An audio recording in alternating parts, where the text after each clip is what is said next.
인생의 베일 다시 사. 서머싯 몸 지음 황소연 옮김.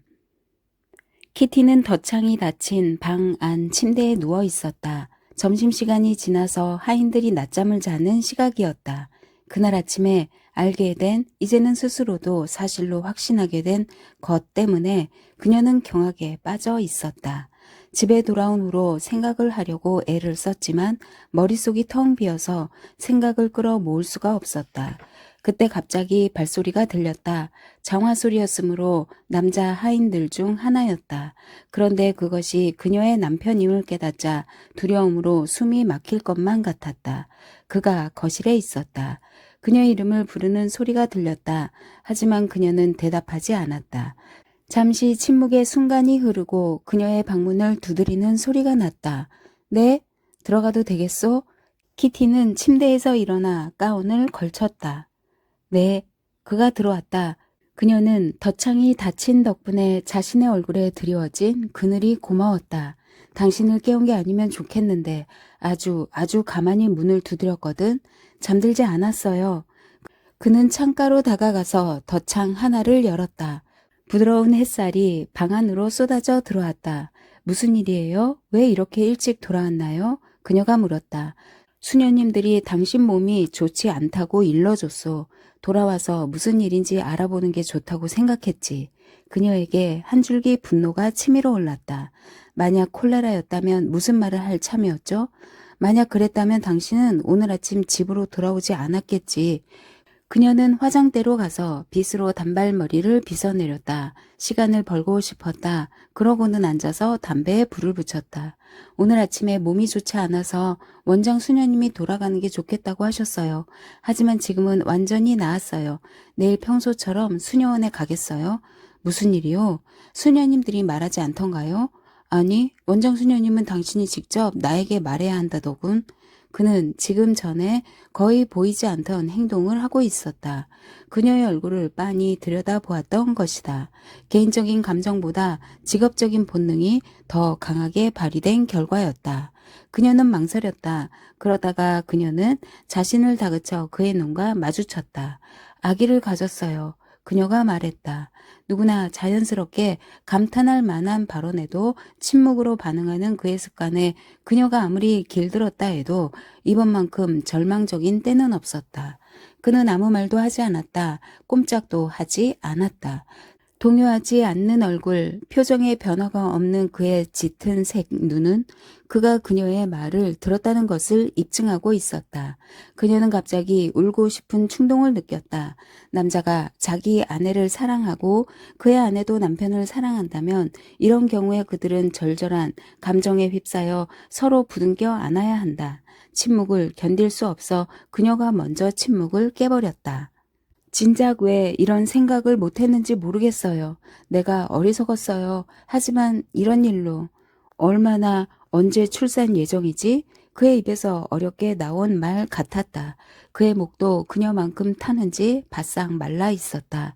성가시게 입술이 바르르 떨리는 바람에 간신히 만들어낸 그녀의 대답은 그가 목석이 아니라면 동정심을 자극할 만한 것이었다. 2달에서 3달 정도 된 것 같아요. 내가 아이 아버지인가? 그녀는 숨을 들이켰다.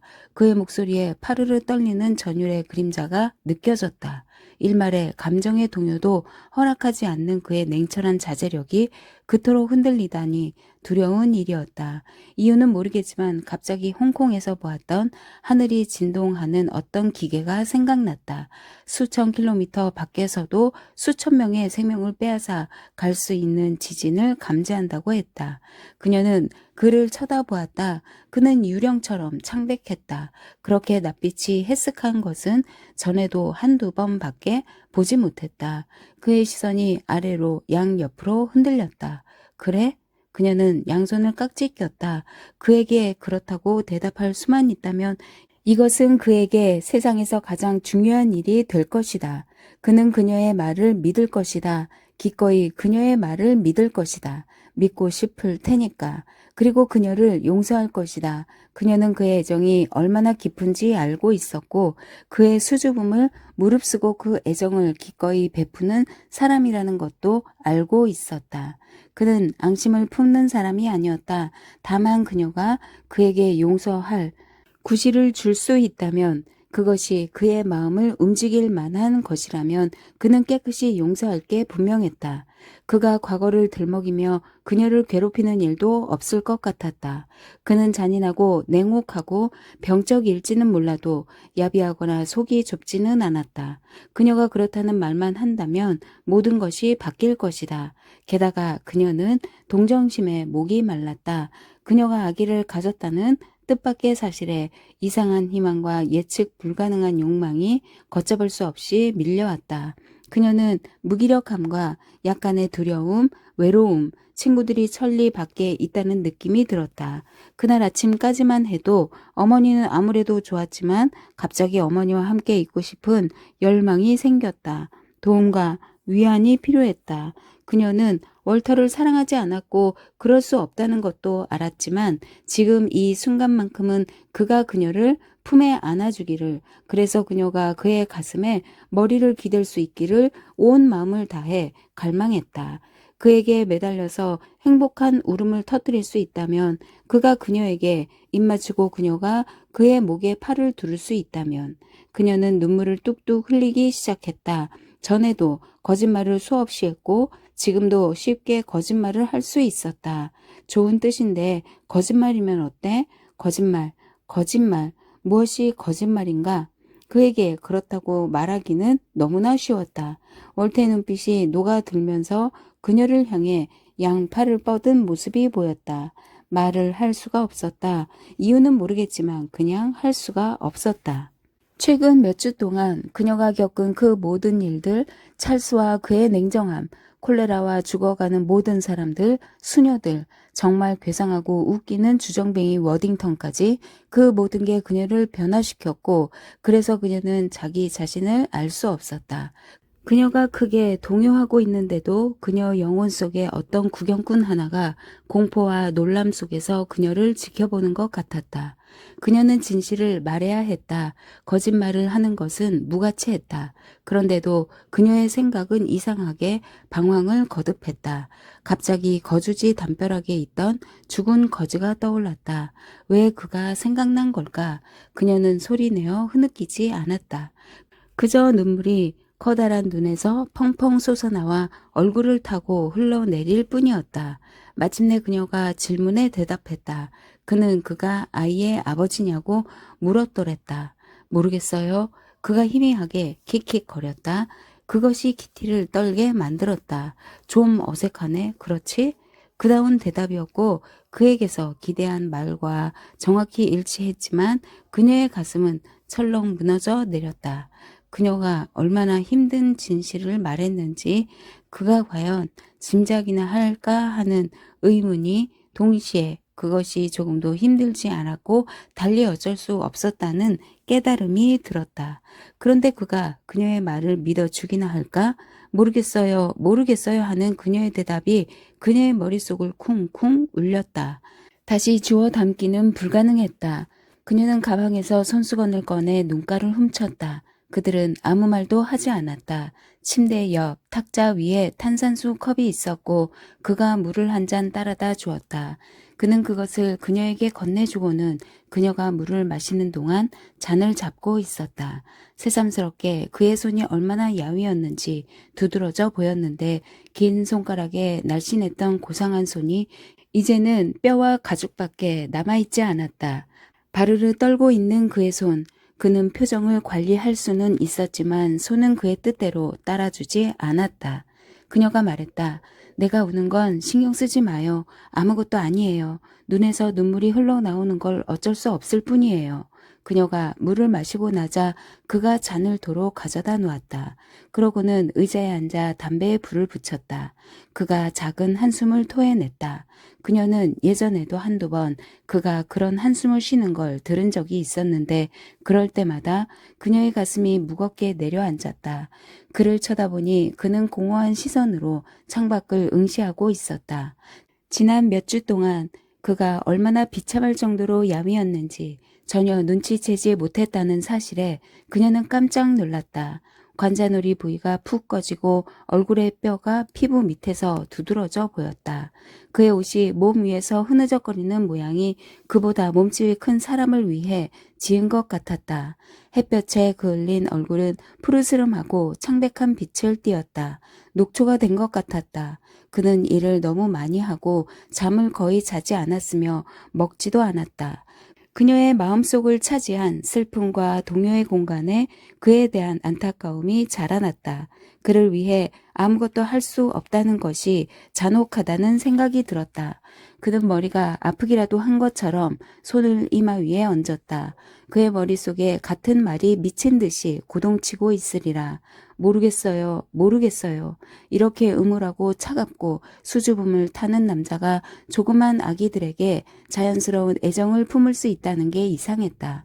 대부분의 남자는 심지어 자기 자식에게도 별다른 신경을 쓰지 않는다. 수녀들은 감동받고 다소 기쁜 표정으로 유별난 그에 대해 다들 한 번 이상 언급했다.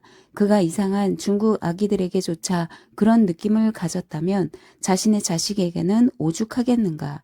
키티는 다시 터지려는 울음을 막으려고 입술을 깨물었다. 그가 자기 시계를 들여다보았다. 도시로 돌아가 봐야겠군. 오늘 할 일이 너무 많아서. 당신 괜찮겠지? 오, 그럼요. 나는 신경 쓰지 마요. 오늘 저녁은 기다리지 마요. 아주 늦을 테니까 음식은 유대령에게서 구할 수 있을 거야. 알겠어요. 그가 일어섰다. 내가 당신이라면 오늘은 아무것도 하지 않을 거야. 쉬는 게 좋아. 내가 가기 전에 뭐 필요한 거 없어요? 아니요, 고마워요. 난 괜찮을 거예요. 그가 갈피를 잡지 못하는 것처럼 잠시 망설이다가 그녀를 쳐다보지 않은 채 불쑥 모자를 집어들고는 휙 방을 걸어 나갔다. 그가 거주지를 통과하는 소리가 들려왔다. 그녀는 끔찍하게도 외로웠다. 자제할 필요가 없는 순간이 오자 그녀는 폭포처럼 눈물을 쏟아내었다. 그날 밤은 후덥지근했다. 키티가 창가에 앉아서 별이 총총한 밤하늘에 대비되어 어두운 중국 사원의 환상적인 지붕들을 바라보고 있을 때 월터가 들어왔다. 그녀는 울어서 눈가가 무거웠지만 평정을 되찾은 상태였다. 그녀를 괴롭힐 만한 그 모든 것들에도 불구하고 너무 지쳐서 그런지 이상하게 평화로웠다. 당신이 이미 잠자리에 든 줄 알았어. 월터가 들어오면서 말했다. 졸리지 않아요. 앉아있는 게 더 시원할 것 같아서요. 저녁은 먹었어요? 필요할 만큼. 그가 긴 방 안을 왔다 갔다 했다. 그녀에게 뭔가 할 말이 있는 것 같았다. 그녀는 그가 당황하고 있음을 느끼면서 그가 결심을 굳히기를 참고 기다렸다. 그가 불쑥 말을 꺼냈다. 당신이 오늘 오후에 한 말에 대해서 생각해 봤어. 당신이 여길 떠났으면 좋겠다고 생각하오. 유대령에게 이야기했더니 그가 당신을 호송해 주겠다더군. 하녀를 데려가요. 당신은 안전할 거야. 어디로 가라는 거죠? 당신 어머니한테 가요. 어머니가 나를 보면 기뻐할 거라 생각해요. 그가 생각에 잠긴 듯 잠시 망설였다. 그럼 홍콩으로 가시오. 거기서 제가 뭘 하죠? 당신은 보살핌과 관심이 필요해. 당신더러 여기 머무르라고 하는 건 공평치 못하다는 생각이 드는군. 그녀는 비통함이 아닌 순수한 즐거움에서 비롯된 미소가 얼굴에 떠오르는 것을 막을 수 없었다. 그를 슬쩍 쳐다보고는 거의 웃음을 터뜨릴 뻔했다.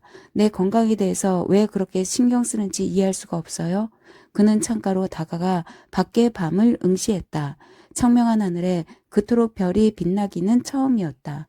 여긴 당신 같은 상태의 여자가 머무를 곳이 아니야. 그녀는 그를 쳐다보았다. 어둠 속에서 얇은 옷을 입은 그가 허옇게 빛났다. 그의 섬세한 이목구비에 뭔가 사악한 것이 있었다. 이상하게도 그 순간 그것이 그녀에게서 두려움을 앗아갔다. 나를 여기 끌고 왔을 때 당신은 내가 병으로 죽기를 바랐죠? 그녀가 갑자기 물었다. 그가 오랫동안 대답하지 않아서 그녀는 그가 듣지 못한 줄 알았다. 처음에는 그녀는 몸을 부르르 떨었다. 그가 처음으로 그의 속마음을 인정했기 때문이다. 하지만 그렇다고 해도 그에 대한 악감정은 없었다. 그런 자신의 마음에 그녀 스스로도 놀랐다. 그 속에는 어떤 경탄과 희미한 즐거움마저 존재했다. 이유는 잘 모르겠지만 갑자기 찰스 스타운젠트가 머릿속에 떠오르며 그가 비참한 바보같이 느껴졌다. 그녀가 대답했다. 쓸데없이 터무니없는 위험을 감수하려고 했군요. 만약 내가 죽었다면 당신의 그 예민한 양심이 당신 자신을 용서했을까 하는 의문이 드네요. 글쎄, 당신은 안 죽었어. 보란듯이 잘 이겨냈지. 지금처럼 행복한 적은 내 생에 없었어요. 그녀는 그의 인간성에 몸을 던지고 자비를 구하고 싶은 본능이 일었다. 어쨌든 그들이 그 모든 일을 극복하고 공포와 절망의 무대 한복판에서 살아있는 마당에 간통 같은 어리석은 짓거리에 연연해 한다는 것 자체가 터무니없어 보였다. 모퉁이 하나만 돌면 죽음이란 놈이 감자를 땅에서 캐내듯 인명을 앗아가며 활개를 치는 이때에 누가 몸뚱이를 더럽혔네 어쩌네 하는 것에 신경을 쓰다니 바보 같은 짓이었다. 찰스가 그녀에게 얼마나 하찮은 존재인지, 그래서 그의 모습을 머릿속에 떠올리는 일조차 얼마나 힘겨운지, 그에 대한 사랑이 그녀의 가슴에서 완전히 빠져나가 말라버렸다는 걸 그에게 납득시킬 수만 있다면, 그녀는 타운센트에 대해 아무런 감정도 느낄 수 없었기 때문에 그녀가 그와 벌인 갖가지 행동들은 이제 중요성을 잃어버렸다. 그녀는 이제 심장을 되찾았고 자신의 몸을 바쳤던 사실은 조금도 중요치 않았다. 그녀는 월터에게 이렇게 소리치고 싶었다. 이봐요, 우리 바보짓은 이제 할 만큼 하지 않았나요? 우린 서로에게 애들처럼 부르퉁해 있어요. 입맞춤하고 친구가 되는 게 어때요? 우리가 연인이 아니라고 해서 친구가 되지 말란 법은 없잖아요. 그가 아주 조용히 일어섰다. 그의 무표정하고 창백한 얼굴이 섬뜩했다. 그녀는 그를 믿지 않았다. 그녀가 잘못 말한다면 그는 그녀에게 얼음장 같은 가혹함으로 응수할 터였다. 이제 그녀는 그가 가진 극도의 민감함을 절감했다. 그의 통렬한 냉소는 그것에 대한 보호막이라는 것도, 그가 상처받으면 얼마나 빨리 가슴을 닫아 버리는지도 그의 어리석음에 일순간 화가 치밀었다. 그를 가장 괴롭힌 것은 그의 허영심에 난 상처가 분명했다. 그리고 그것이 가장 치료하기 어려운 상처임을 어렴풋이 깨달았다. 남자가 아내의 정조를 아무리 중요하게 여긴다 해도 이건 도에 지나쳤다. 처음 찰스와 잤을 때 그녀는 자신이 완전히 다른 여자로 다시 태어나기라도 할 것 같았다. 하지만 자신의 모습은 전과 다름없었고 오직 행복과 크나큰 활력을 경험했다. 월터의 아이라고 말했더라면 하는 아쉬움이 생겨났다. 그 거짓말은 그녀에겐 아무 의미도 없지만 그녀가 그렇게 확신만 주었다면 그에겐 커다란 위안이 되었을 것이다. 게다가 그것은 거짓말이 아닐 수도 있었다. 하지만 아까는 가슴속에 존재하는 이상한 회방꾼이 나서서 상황을 그녀에게 유리하게 해석할 수 없도록 방해했다. 남자들이란 얼마나 어리석은지, 생식에서 그들의 역할은 너무나 사소했다. 기나긴 달들을 힘들게 아이를 품고 있다가 고통 속에 출산하는 것은 여자였지만 남자는 잠깐 관여했다는 이유만으로 그런 터무니없는 요구들을 했다. 그것이 어째서 아이에 대한 그의 감정에 차이점을 만들어야 하나. 그러자 키티의 생각이 그녀가 품고 있는 아이에게로 흘러갔다. 그것에게 어떤 감정도 열광적인 모성애도 느끼지 못했지만 왠지 모를 호기심이 생겼다. 생각 좀 해봐요. 월터가 기나긴 침묵을 깼다. 뭘 생각해요? 그가 놀랐다는 듯이 약간 돌아섰다. 언제 떠날지 말이오. 하지만 난 가고 싶지 않아요. 왜지? 난 수녀원에서 일하는 게 좋아요. 나도 쓸모가 있다는 생각이 드니까요. 당신이 여기 있는 동안은 나도 여기 있고 싶어요. 현재의 당신 상태로서는 감염에 더 취약하다는 사실을 말해줘야겠군. 당신의 신중한 태도가 마음에 드네요. 그녀가 쓴웃음을 지었다. 나를 위해 머무르는 것은 아니지? 그녀는 망설였다. 현재 그가 그녀의 마음속에 일깨운 가장 강하고 가장 예상치 못했던 감정은 동정심이라는 걸 그가 알 턱이 없었다. 아니요, 당신은 날 사랑하지 않잖아요. 어떤 때 당신은 나를 지겨워하는 것 같아요. 난 당신이 꽉 막힌 수녀 몇 명과 한때의 중국 악동들 때문에 자신을 내놓을 수 있는 사람이라고는 생각하지 못했어. 그녀의 입술에 미소가 번졌다. 나에 대한 당신의 평가에 실수가 있었다고 해서 나를 그토록 깔보다니 불공평하다고 생각해요. 당신이 바보 멍텅구리였다고 해서 그게 내 잘못은 아니죠. 남기로 했다면 물론 그건 당신 자유야. 당신에게 아량을 베풀 기회를 주지 못해서 미안하군요. 이상하게 그를 진지하게 대하기가 힘들었다. 사실 당신이 오라요. 내가 여기 남으려는 건 고아들 때문만은 아니죠. 알다시피 난 이 세상에 찾아가 의탁할 만한 영혼은 단 하나도 없는 특수한 입장에 처해 있어요. 날 귀찮게 여기지 않을 사람이 내겐 없어요. 내가 죽었든 살았든 눈 하나 깜짝할 사람이 어디 있겠어요. 그가 얼굴을 찌푸렸다. 하지만 화가 나서 찌푸린 것은 아니었다. 우리가 이를 완전 엉망진창으로 만들었군. 안 그렇소? 아직도 나와 이혼하고 싶나요? 난 이제 아무래도 상관없어요. 당신을 이곳에 데려옴으로써 난 그 죄를 용인했다는 걸 알아둬요. 난 몰랐어요. 알다시피 내가 부정에 대해 머리를 싸매고 연구한 것도 아니니까. 그럼 여기를 떠날 때 우린 어떻게 되나요? 같이 살게 될까요? 아, 그건 미래가 알아서 처리하도록 놔둬야 할 문제라고 생각하지 않소? 그의 목소리에서 죽음의 노곤함이 묻어났다. 2, 3일 후 워딩턴이 수녀원으로 찾아와 키티는 불안함에서 벗어나려고 즉시 일을 재개했다. 약속대로 그의 애인과 차를 마시러 가자며 키티를 데리고 나갔다.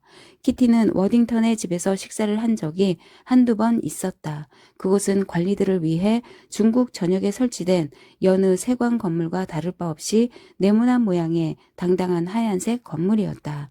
그들이 식사했던 식당과 앉아있던 응접실은 깔끔하고 견고한 가구로 장식되어 있었다.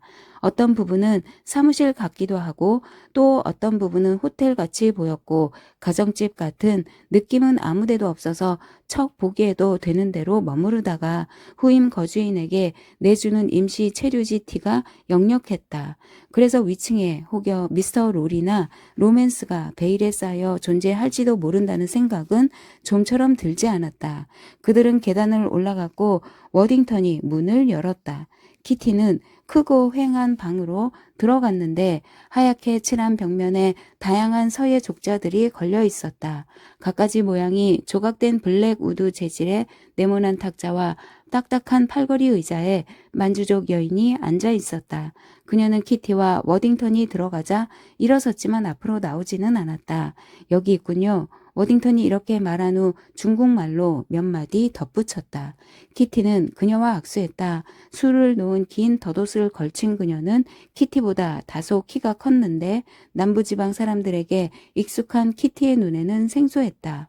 그녀는 좁은 소매가 손목을 덮은 밝은 초록색 비단 상의를 입고 우아하게 손질된 검은 머리에 만주족 여인들의 머리 장식을 쓰고 있었다. 그리고 얼굴에는 분을 바르고 뺨에는 눈에서 입에 이르기까지 두껍게 볼렌지를 칠했다. 눈썹을 다 뽑은 자리에 가늘고 짙은 선이 그려져 있고 입술은 진홍색이었다. 한꺼풀 덮어쓴 가면 속에서 살짝 치켜 올라간 검고 큰 그녀의 두 눈이 치르게 호수처럼 불타올랐다. 여자라기보다는 우상에 가까웠다. 그녀의 동작은 느리지만 단호했다. 그녀는 수줍어하면서도 호기심을 보이는 것 같았다. 그녀는 워딩턴이 자기에게 말하는 동안 키티를 보면서 두세 번 머리를 끄덕거렸다. 그녀의 손이 키티의 눈에 띄었다. 신비하리만치 길쭉하고 매우 날씬하며 상아색을 띤 손과 색칠한 고상한 손톱. 키티는 그렇게 아름다우면서도 나른하고 우아한 손은 한 번도 본 적이 없다는 생각이 들었다. 그것은 수세기에 걸쳐 이어진 혈통을 암시했다. 그녀는 과수원에서 짹짹거리는 새들처럼 고음으로 몇 마디 말을 했는데 키티를 만나서 반갑다는 뜻이라고 워딩턴이 통역해 주었다. 그녀는 몇 살이고 아이는 몇 명을 낳았을까? 그들은 네모난 탁자 주위에 세 개의 딱딱한 의자에 앉았고 하인이 은은한 제스민 향기가 풍기는 찻 주전자를 가져왔다. 만주족 여인은 스리 캐슬스 담배가 담긴 초록색 양철 통을 키티에게 건넸다. 탁자와 의자 옆에 작은 가구들이 있었고 틀이 없는 커다란 침대 하나와 그 위에 수놓인 베개 하나, 그리고 백단 서랍장 2개가 있었다. 저분은 하루 종일 혼자 뭘 하죠? 키티가 물었다. 그림 약간, 그리고 가끔은 시를 쓰기도 합니다. 하지만 대부분 앉아있죠. 담배도 피우는데 적당히 피워서 다행입니다. 제 임무 중 하나가 마약 거래를 단속하는 일이니까요. 당신은 담배 피우세요? 키티가 물었다. 거의 안 피우죠. 사실을 말씀드리자면 전 위스키를 더 좋아합니다. 방 안에서는 희미하게 매캐한 냄새가 났다. 불쾌하지만 독특하고 이국적이었다. 내가 그녀에게 직접 말하지 못해 미안하다고 전해주세요. 우린 분명 서로에게 할 말이 아주 많을 텐데요. 이 말이 통역되자 만주 여인은 미소를 머금은 시선으로 키티를 흘끔 쳐다보았다. 아름다운 옷을 입고 당황한 기색 없이 앉아있는 그녀의 자태가 인상적이었다. 그리고 화장한 얼굴에서 조심스럽고 침착하지만 불가사의한 시선이 흘러나왔다. 그녀는 그림처럼 비현실적이었지만 키티를 어쩔 줄 모르게 만드는 우아함이 있었다. 이제껏 운명에 의해 내쳐져 들어온 중국에 대해 다소 깔보는 관점과 일시적인 관심에서 벗어나 본 적이 없었다. 하지만 그것은 그녀의 마음에서 비롯한 것이 아니었다. 이제 그녀는 갑자기 먼 곳에 존재하는 신비로운 뭔가에 대한 막연한 암시를 받은 것 같았다. 불가사의하고 암흑에 쌓인 고대의 동방, 스치듯 그녀의 눈에 언뜻 들어온 이 고상한 존재의 이상과 믿음 앞에서 서양의 믿음과 이상은 조악하게만 보였다. 여기에는 다른 삶, 다른 차원의 삶이 존재했다. 화장한 얼굴과 치켜 올라간 조심스러운 눈을 가진 우상을 바라보고 있자니 키티는 아등바등하는 일상사가 어쩐지 덧없어 보여 이상한 느낌이 들었다. 색칠한 가면 아래 풍부하고 심오하며 중대한 경험의 비밀이 숨겨진 것만 같았다. 끝이 뾰족한 손가락이 달린 그 길쭉하고 섬세한 손이 가늠할 수 없는 수수께끼의 열쇠를 쥔 것이다. 저분은 하루 종일 무슨 생각을 하나요? 키티가 물었다. 아무것도. 워딩턴이 미소를 지었다. 저분은 경이로워요. 그렇게 아름다운 손은 본 적이 없다고 말해주세요. 저분이 당신에게서 뭘 받는지 모르겠네요. 워딩턴이 미소를 지으면서 통역했다. 그녀 말이 내가 착하답니다. 언제부터 여자들이 남자들의 미덕 때문에 그들을 사랑했나요? 키티가 짓궂게 웃었다. 만주 여인이 푹 하고 웃었다. 그때 키티가 그녀가 차고 있는 옥 팔찌를 칭찬하자 그것을 벗어주었다. 키티는 팔찌를 차 보려고 했지만 손이 작아서 충분히 통과할 것 같은데도 손가락의 맨 밑 관절을 통과시킬 수가 없었다. 그러자 만주 여인이 아이처럼 웃음을 터뜨렸다. 그녀가 뭐라고 워딩턴에게 말을 하고는 하녀를 불렀다. 그리고 하녀에게 어떤 지시를 내리자 하녀가 즉시 매우 아름다운 만주 신발 한 켤레를 가져왔다. 워딩턴이 말했다. 부인 발에 맞기만 한다면 이것을 드리겠답니다. 침실 슬리퍼로 꽤 쓸만할 겁니다. 꼭 맞아요. 키티가 만족스러워하며 말했다. 워딩턴의 얼굴에 악당 같은 미소가 떠오르는 것이 보였다. 이거 저분에게 너무 크지 않던가요? 그녀가 재빨리 물었다. 아주 많이요. 키티가 소리내어 웃자 워딩턴이 통역했고 만주 여인과 하녀도 따라 웃었다. 잠시 후 키티와 워딩턴이 함께 언덕을 올라갈 때 그녀는 그를 향해 다정한 미소를 보였다. 그녀에게 커다란 애정을 품고 있다는 말씀을 제게 안 하셨군요. 왜 그렇게 생각합니까? 당신 눈 속에서 그걸 봤으니까요. 이상하지만 마치 유령이나 꿈을 사랑하는 것 같더군요. 남자들은 속을 알 수가 없어요.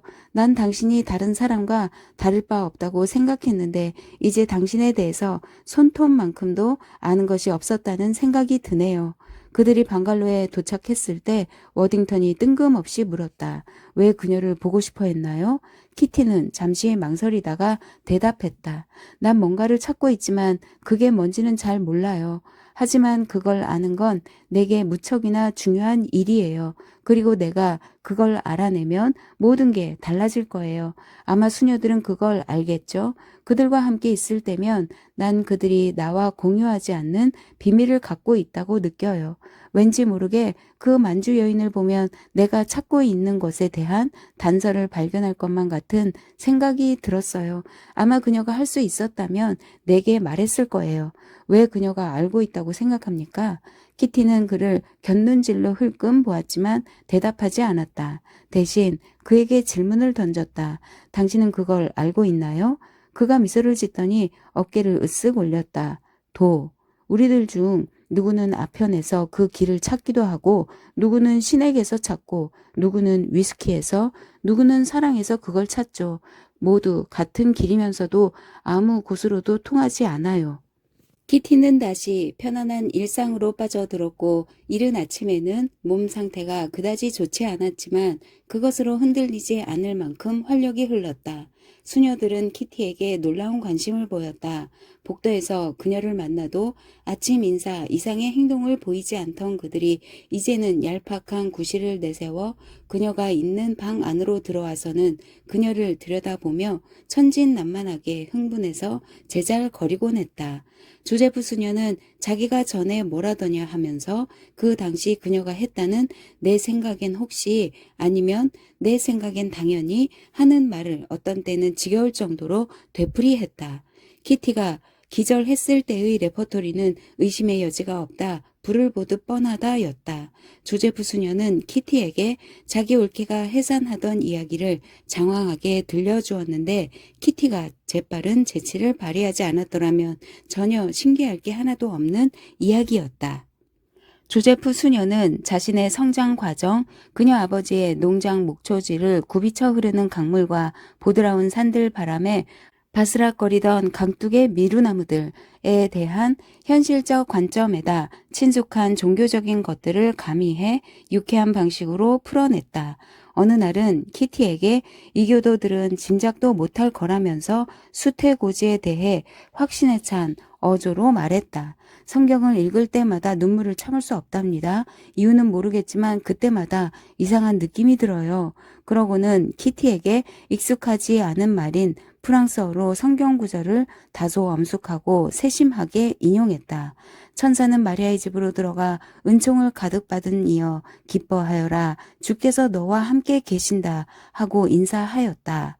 탄생의 신비로움은 과수원의 흰 꽃송이들을 간지리는 변덕스러운 바람처럼 수녀원 전체에 몰아닥쳤다.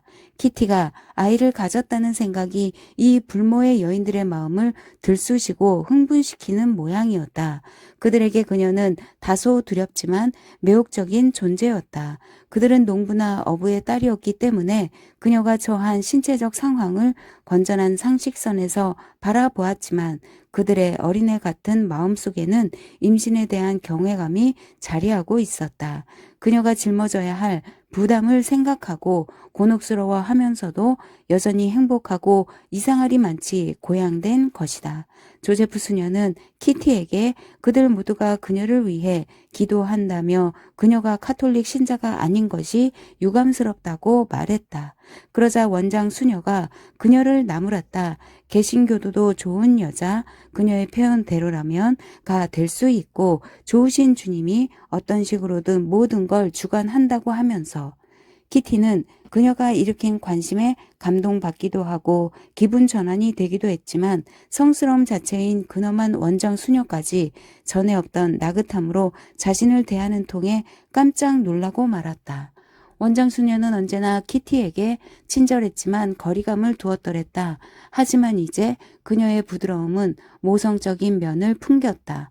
목소리는 새롭고 상냥한 어조를 띄었으며 키티가 영리하고 기특한 일을 해낸 어린애인 양 눈에는 갑작스러운 즐거움이 감돌았다. 이상한 변화였다. 조용하지만 웅장하게 넘실대는 회색 바다처럼 암울한 장중함 속에서 경외심을 유발하는 그녀의 영혼이 갑자기 한 줄기 서광이 비추면서 잠에서 깨어나 다정하고 명랑하게 변한 것이다.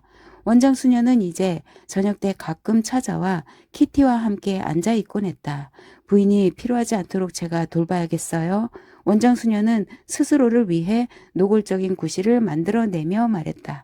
아니면 페인 박사님께서 절 용서하지 않을 거예요. 오, 영국인의 자제심이라니. 박사님은 한없이 기쁘면서도 부인이 그에게 그 사실을 말했을 때 더 얼굴빛이 창백해지는 사람이죠. 그녀는 키티의 손을 잡고 다독거렸다. 페인 박사님은 부인이 여길 떠나길 바랐지만 부인이 우릴 참아 떠날 수 없어서 가지 않았다고 말씀하셨어요. 부인은 정말 친절하세요. 부인이 우리에게 베푼 친절에 우리가 감사한다는 걸 알아주셨으면 해요. 하지만 부인은 남편 곁도 떠나기 싫었던 게지요. 그의 옆이 부인의 자리죠. 그게 더 낫지요. 그도 부인이 필요할 것이고, 아, 그렇게 존경스러운 분 없이 우리가 무얼 할 수 있을까요? 그가 여러분을 위해 뭔가 할 수 있다고 생각하니 기뻐요. 키티가 말했다. 그를 온 마음을 다해 사랑해 주세요. 그는 성자예요. 키티는 미소를 지었지만 가슴 속으로는 한숨을 쉬었다. 그녀가 월터를 위해 할 수 있는 일은 단 한 가지였지만 그녀는 그 방법을 몰랐다. 그녀는 그가 용서해 주기를 바랐다. 더 이상 그녀를 위해서가 아니라 그 자신을 위해서. 그것만이 유일하게 그에게 마음의 평안을 가져다 주리라. 그에게 용서를 구해봤자 소용없는 노릇이었고 그녀가 그녀를 위해서가 아니라 그를 위해서 그것을 바란다는 의심을 그가 품게 된다면 그의 고집스러운 허영심, 흥미롭게도 그의 허영심이 이제는 그녀의 화를 돋우지 않았고 자연스럽다 못해 그에 대한 동정심이 일게 만들었다. 이 필사적으로 거부감을 일으킬 게 자명했다. 이제 유일한 기회는 어떤 예기치 못한 사건이 그를 무장해제시킬 때였다. 그렇게 되면 그는 자신을 분노의 악몽으로부터 해방시켜줄 감정의 분출을 환영할 것이라고 그녀는 생각했다. 하지만 그의 딱한 어리석음 때문에 그는 온 힘을 다해 그것에 맞서 싸울 것이라는 생각도 들었다. 고통으로 가득한 세상에 잠깐 머물렀다 가는 신세로도 모자라 자신을 고문하다니 인간은 얼마나 딱한 존재인가. 원장 수녀가 키티와 이야기를 나눈 것은 서너 번뿐이고 한두 번은 10분 정도에 그쳤지만 그녀는 키티에게 깊은 인상을 남겼다. 처음 얼굴을 대했을 때 그녀의 인물됨은 장엄하지만 호락호락하지 않은 자연과 같았다. 하지만 지금은 그 장중한 첩첩산 중에 과일나무들이 우거진 사이로 친근한 작은 마을들이 보이고 파릇파릇한 목초지를 뚫고 시원한 강물이 유유히 흘렀다. 그러나 이런 평온한 장면들이 경이롭고 심지어 용기를 북돋기도 했지만 황갈색의 고지대와 바람이 몰아치는 벌판 위에서 아늑함을 느끼기는 어려운 일이었다. 원장 수녀와 친밀해진다는 것은 불가능할 터였다. 다른 수녀들을 비롯해 심지어 재치있고 수다스러운 조제프 수녀마저도 비인간적인 면모를 풍겼지만 원장 수녀의 경우는 거의 가시적인 장벽에 가까웠다. 그녀는 보통 사람과 같이 땅 위를 걸으며 평범한 일상 속에 묻혀 지내면서도 정작 그녀가 속한 곳은 분명 손에 닿을 수 없는 다른 차원의 세계였다.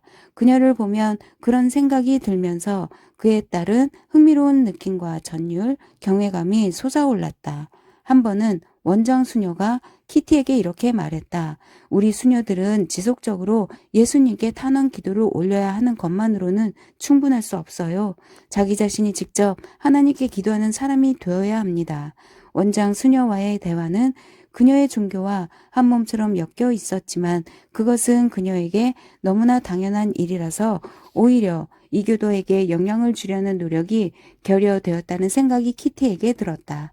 그토록 깊은 인간애를 보유한 원장 수녀가 그녀의 눈에 죄악으로 가득 차고 무지로 비칠 것이 분명한 상황 속에 키티를 방치하고도 전혀 개의치 않다니 이상하지 않은가? 어느 저녁 무렵 둘은 함께 앉아 있었다. 이제 낮의 길이가 점점 짧아지면서 저녁 나절의 은은한 햇빛은 온화하고 살짝 애수의 분위기를 자아내기까지 했다. 원장 수녀는 매우 피곤해 보였다. 그녀의 비극적인 얼굴은 시무룩하고 창백했으며 아름다운 짙은색 눈동자에서는 불꽃이 자취를 감추었다. 노고남이 그녀를 자신감이 빈약한 상태로 몰고 간 것 같았다. 그녀가 기나긴 꿈에서 깨어나며 말했다. 오늘은 추억이 깃든 날입니다. 내가 마침내 종교에 귀의한 기념일이기 때문입니다. 그때 나는 인연을 꼬박 고민하고도 내 소명에 대한 두려움과 세속적인 마음에 다시 포로가 될까봐 두려웠지요. 하지만 그날 아침 성찬식을 치를 때 땅거미가 지기 전 어머니에게 내 소망을 선언하기로 난 결심했답니다. 영성체를 받은 후 주님께 마음의 평화를 달라고 간청했을 때 내게 대답이 들려온 것 같았어요. 오직 갈망하기를 그칠 때 내가 그것을 소유하리라 하는. 원장수녀는 과거의 추억에 몰입한 것 같았다. 그날 내 친구 중 하나인 비에르노 부인이 친척들 누구에게도 알리지 않고 카르멜 수도원을 향해 떠났습니다. 그들이 그녀의 발길을 붙잡으리라는 걸 알고 있었기 때문이죠. 하지만 그녀는 과부였고 그런 만큼 자신의 선택대로 행동할 권리가 있다고 생각한 겁니다. 내 사촌들 중 하나가 친애하는 그 도망자에게 작별 인사를 구하려고 나갔다가 저녁때가 지나서 돌아왔습니다. 사촌은 무척이나 감동을 받았더군요. 그때 난 아직 어머니에게 말을 꺼내지 않은 상태였기 때문에 가슴에 품은 말을 어머니에게 털어놓을 생각을 하자 덜덜 떨렸어요.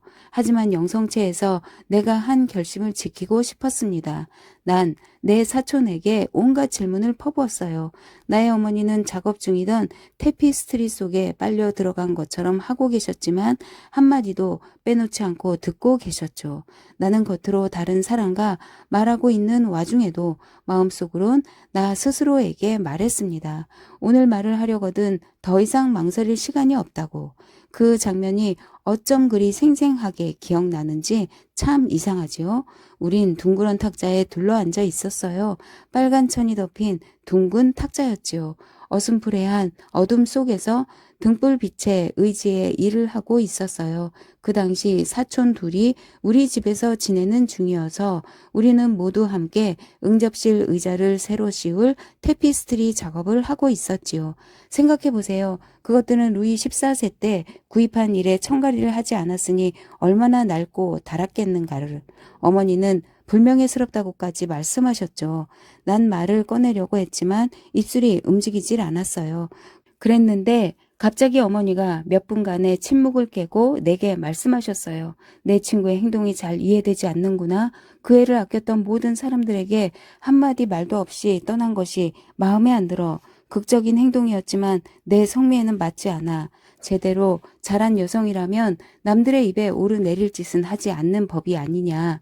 만약 내가 우리 곁을 떠나 커다란 슬픔을 우리에게 안겨주는 일이 생긴다 해도 범죄를 저지른 것처럼 도주하지 마라. 막 말을 꺼내려던 참이었는데 내 나약함이 너무나 커서 이렇게 말하고 말았답니다.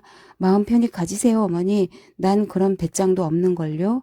어머니는 대답하지 않으셨고 변명을 하지 못한 내 자신이 후회스러웠어요. 난 주님이 성 베드로에게 하신 말씀을 들은 것 같았어요. 베드로야, 너는 나를 사랑하느냐? 내가 얼마나 나약한지, 얼마나 배은망덕한지, 난 내 안락과 내 삶의 방식과 내 가족과 내 장난감을 사랑했답니다. 잠시 후 그런 비통한 생각에 빠져 있는데 어머니는 대화가 끊어지지 않은 것처럼 말씀을 계속하셨어요. 하지만 나의 오데트, 난 내가 죽기 전에 뭔가 인내하는 일을 하지 않고는 못 빼기리라 생각한단다. 난 여전히 내 생각과 생각 속에 빠져 두근거리는 내 심장 소리도 전혀 의식하지 못하고 작업 중에 열중한 사촌들 곁에 그렇게 앉아 있었는데 갑자기 어머니가 당신의 테피스트리를 내려놓으시고 나를 주의 깊게 바라보며 말씀하셨어요. 아, 얘야, 넌 종교인으로 생을 마감할 거라는 확신이 드는구나. 진심으로 하는 말씀이세요, 어머니? 하고 내가 대답했죠. 어머닌 내 가슴 속에 진의와 소망을 드러내셨어요. 그렇지만요, 사촌들이 내가 말을 끝낼 틈도 주지 않고 소리치더군요. 2년 동안 오데트는 그것 말고는 아무것도 생각하지 않았어요. 하지만 허락해 주지 않으실 거죠, 아주머니. 허락하시면 안 돼요. 얘들아, 무슨 권리로 우리가 그걸 거부한단 말이냐. 그것이 주님의 뜻이라면? 어머니가 말씀하셨죠. 그러자 내 사촌들이 우리의 대화를 장난으로 치부하려는 듯 내가 소유한 물건들은 어떻게 할 셈이냐며 물으면서 그건 누가 갖고 저건 누가 갖고 하는 말다툼을 농담처럼 하기 시작했어요. 하지만 그런 명랑함은 금방 사라지고 우린 모두 울기 시작했죠. 그러다가 아버지가 계단을 올라오는 소리가 들렸지요. 원장 수녀는 잠시 말을 멈추고 한숨을 내쉬었다. 아버지는 아주 많이 힘들어 하셨어요. 난 아버지의 유일한 딸이었고 남자들은 가끔 아들보다 딸에게 더 애착을 갖기도 하잖아요. 우리에게 마음이 있다는 게 대단한 불행이군요. 키티가 미소를 지으며 말했다. 그 마음을 예수 그리스도에 대한 사랑에 봉헌하는 건 대단히 훌륭한 행운입니다. 그 순간 꼬마 여자애가 원장 수녀에게 다가와 확신에 찬 태도로 자신이 꼭 쥐고 다니던 멋진 인형 하나를 보여주었다. 원장 수녀는 아름답고 섬세한 손을 아이의 어깨에 얹었고 아이는 그녀의 품에 안겼다. 키티는 그녀의 미소가 얼마나 다정한지 그러면서도 여전히 얼마나 비인간적인지를 지켜보면서 감동받았다. 그녀가 말했다. 모든 고아들이 당신께 품고 있는 애정을 보면 너무나 놀라워요. 수녀님, 그렇게 크나큰 애착을 일깨울 수 있다면 난 정말이지 뿌듯할 거예요. 원장 수녀는 다시 한번 초연하면서도 여전히 아름다운 미소를 지었다. 마음을 얻는 방법은 딱 하나입니다. 자신이 사랑을 주고 싶은 대상처럼 자신을 만들면 되지요. 그날 저녁 월터는 저녁을 먹으러 집에 돌아오지 않았다. 그는 도시에 발이 묶일 때면 늘 그녀에게 전가를 보냈기 때문에 키티는 그를 얼마간 기다리다가 식탁에 앉고 말았다. 하지만 중국인 요리사가 역병과 음식 조달의 어려움에도 굴하지 않고 그녀 앞에 변함없이 용케 차려낸 많은 요리들을 예의상 먹는 척 하다 말았다. 그러고는 열린 창가 옆에 놓인 긴 등나무 의자에 털썩 주저앉아서 별이 총총한 밤의 아름다움에 스스로 포로가 되었다. 침묵이 안식처럼 그녀에게 다가왔다. 책을 읽을 마음이 나지 않았다. 여러 생각들이 고요한 호수 위에 반사된 흰 구름처럼 그녀 마음의 표면 위를 흘러다녔다. 그것들 중 하나를 움켜잡고 싶었지만 너무 피곤해 그것을 따라가며 꼬리를 물고 이어지는 그 행렬에 열중할 수 없었다. 그녀가 수녀들과 대화하면서 받은 다양한 인상들 중 무엇이 그녀에게 의미 있을까 하는 의문이 스쳤다. 그녀는 그들의 삶의 방식에 아주 심오한 감동을 받았지만 그들의 삶을 이끄는 신앙에는 무덤덤했다. 언제고 자신이 신앙의 열정에 사로잡히는 때가 올 수 있다는 가능성이 도무지 그려지지 않았다. 그녀는 나지막이 한숨을 쉬었다. 그 위대한 하얀 빛이 그녀의 영혼을 비춘다면 차라리 모든 게 쉬워지지 않을까 싶었다. 한두 번 그녀는 자신의 불행과 그 원인을 원장 수녀에게 털어놓고 싶은 충동을 느끼기도 했다. 하지만 감히 그럴 수가 없었다. 그 준엄한 여인이 자신을 나쁘게 생각하는 것은 견딜 수가 없었다. 그녀가 한 짓은 스스로에게 애통한 잘못처럼 느껴질 뿐이었다. 이상한 것은 그것이 멍청하고 불쾌한 짓으로 생각된 만큼 사악한 짓으로는 생각되질 않는다는 것이었다. 그녀가 타운센트와의 관계를 후회스럽고 충격적으로 여기면서도 뼈저린 회개가 아닌 잊어버려야 할 대상으로 여긴 것은 아마도 그녀 안에 우둔함을 탓했기 때문일 수도 있다. 그 사건은 그저 연회장에서 저지른 큰 실수 같았다. 끔찍하리만큼 분하지만 당시의 그녀로서는 저항할 수 없는 사건이었기에 지나치게 큰 중요성을 부여하는 것은 분별 없는 짓이었다. 그녀는 큰 체격에 잘 차려입고 턱이 좁은 찰스가 나온 배를 가리려는 듯 가슴을 쭉 내밀고 있는 모습을 떠올리고는 몸을 부르르 떨었다. 그의 의기양양한 기질은 작고 붉은 혈관을 타고 이동해 그의 붉은 뺨에서 그 정체를 드러냈다. 그녀는 그의 무성한 눈썹을 좋아했지만 이제 그것은 짐승처럼 반감을 일으키는 것에 불과했다. 그나저나 앞으로 어떻게 되는 것일까? 미래가 얼마나 무심하게 종적을 감추었는지 생각하면 신기할 정도였다. 그녀는 아기를 낳다가 죽을 수도 있었다. 동생 도리스는 언젠가 그녀보다 튼튼했지만 도리스도 거의 죽을 뻔하지 않았는가. 동생은 새로운 준 남작의 지위를 물려받을 후계자를 낳아서 자신의 의무를 다했다. 미래가 이처럼 불투명하다면 그것을 결코 볼 수 없는 것이 그녀의 운명인지 모른다. 월터는 그녀의 어머니에게 아이를 돌봐달라고 부탁할 수도 있었다. 물론 아이가 살아남는다면 말이다. 월터를 충분히 잘 알고 있는 그녀로서는 그가 그렇게 행동하리라고 예측할 수 있었지만 그의 부성애에 대해선 확신하지 못하는 이상 그가 아이를 친절하게 맡을 가능성을 배제할 수 없었다. 월터가 어떤 상황에서든 존경스럽게 행동할 것이라는 점은 믿을만 했다. 이타성과 신의, 지성과 감성 등 위대한 품성을 갖춘 그를 사랑하지 못한다니 안타까운 일이었다. 그녀는 이제 그가 조금도 두렵지 않았다. 오히려 그가 안타깝고 다른 한편으로는 그가 살짝 어리석다는 생각을 떨쳐버릴 수 없었다. 그의 강한 감수성이 그를 취약하게 만들었으니 언젠가는 그것에 호소해서 그녀를 용서하도록 그를 유도할 수 있으리라는 느낌이 들었다. 그렇게 그에게 마음의 평화를 주었을 때만이 그녀로 인해 그가 받았던 고통을 치유할 수 있으리라는 생각이 머릿속을 맴돌았다. 그는 어쩌면 그렇게 유머 감각이 없을까 딱한 노릇이었다. 언젠가는 둘이서 그들이 스스로를 고문했던 일들을 두고 함께 한바탕 웃을 날이 눈에 보이지 않는 걸까? 피곤이 몰려왔다. 그녀는 등불을 들고 그녀의 방으로 가서 옷을 벗었다. 그러고는 잠자리에 들었고 곧 잠속으로 빠져들었다. 키티는 거세게 문을 두드리는 소리에 잠에서 깼다. 잠에서 완전히 깨기 전까지만 해도 그 소리가 꿈과 뒤엉켜서 들렸기 때문에 처음에 그녀는 그것을 현실과 구분할 수 없었다. 문 두드리는 소리가 계속되었다. 거주지의 정문에서 나는 소리 같았다. 깜깜한 어둠의 세상, 그녀가 가지고 있던 야광 시계로 확인해 보니 새벽 2시 30분을 넘긴 시각이었다. 월터가 돌아온 게 틀림없어. 왜 이렇게 늦었지? 하인을 깨우지 못했나 보군. 문 두드리는 소리가 갈수록 커져서 밤의 정적 속에 여간 가슴을 철렁하게 만드는 게 아니었다. 그러다가 문 두드리는 소리가 멈추었고 육중한 자물쇠를 여는 소리가 들려왔다. 월터가 이렇게 늦게 귀가한 적은 없었다. 불쌍한 양반 같으니 틀림없이 녹초가 되었겠군. 그녀는 그가 평소처럼 실험실에서 일을 시작하는 대신 곧장 침대로 직행하는 분별력을 발휘하기를 바랐다. 말소리가 들리더니 사람들이 거주지 내로 들어왔다. 이상했다. 월터는 늦게 돌아올 땐 그녀를 깨우지 않기 위해 조용히 하려고 무던히 애쓰는 사람이었다. 2-3명의 사람들이 신속하게 나무 계단을 올라오더니 그녀의 옆방으로 들어왔다. 키티는 약간 무서워졌다. 반 외국인 폭동에 대한 두려움이 그녀의 마음 한구석에 늘 자리하고 있었기 때문이다. 무슨 일이라도 터졌나? 심장이 빠르게 고동치기 시작했다. 하지만 그녀의 막연한 걱정이 구체화되기도 전에 누군가 방을 가로질러 와서 그녀의 방문을 두드렸다.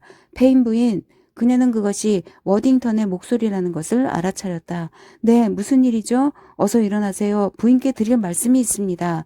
그녀는 자리에서 일어나 가운을 걸쳤다. 그리고 잠금 장치를 풀고 문을 열었다. 그녀의 시선이 중국식 바지와 황갈색 외투를 걸친 워딩턴에게서 휴대용 랜턴을 든 하인에게로 다시 조금 떨어진 곳에 황갈색 옷을 입은 3명의 중국인 군인들에게로 옮아갔다. 그녀는 워딩턴의 얼굴에 떠오른 경악의 표정을 보고 소스라치게 놀라고 말았다. 머리카락을 산발한 꼴이 침대에서 막 뛰쳐나온 사람 같았다. 무슨 일이에요? 그녀가 숨을 죽이며 말했다. 침착하세요. 잠시도 지체할 시간이 없습니다. 당장 옷을 걸치고 저를 따라오세요. 하지만 무슨 일이죠? 도시에서 무슨 일이라도 났나요?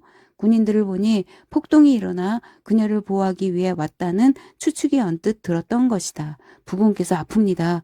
부인은 즉시 가셔야겠어요. 월터가요? 그녀가 소리쳤다. 진정하셔야 해요.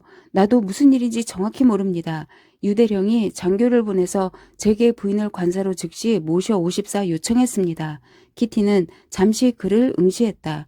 갑자기 그녀의 가슴에 냉기가 스며들었다. 그녀가 돌아섰다. 2분 내로 준비할게요. 난 그대로 나왔습니다. 잠자던 차림으로 외투를 걸치고 신발만 신었어요.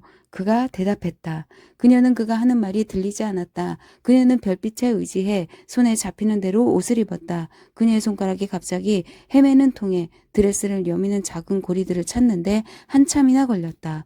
그녀는 저녁 때 사용하는 광둥 지방에 쇼를 어깨에 둘렀다. 모자는 안 썼어요. 그럴 필요 없겠죠, 그쵸? 네.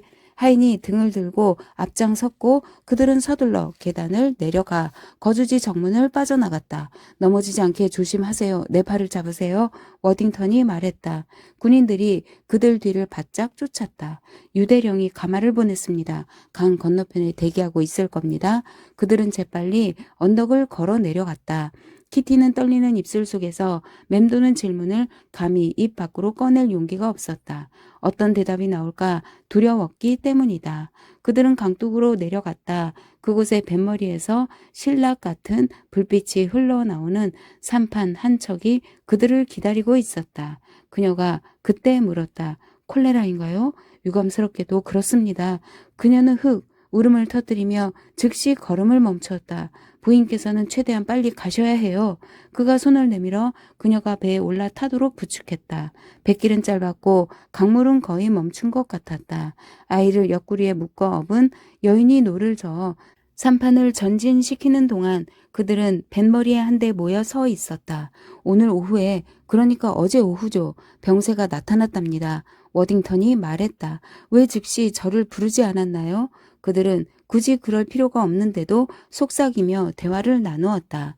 키티는 그녀의 친구가 얼마나 근심에 쌓여 있는지 어둠 속에서도 느낄 수 있었다. 유대령이 그러려고 했지만 박사님이 대령을 말렸답니다. 유대령은 그와 항상 함께 지내니까요.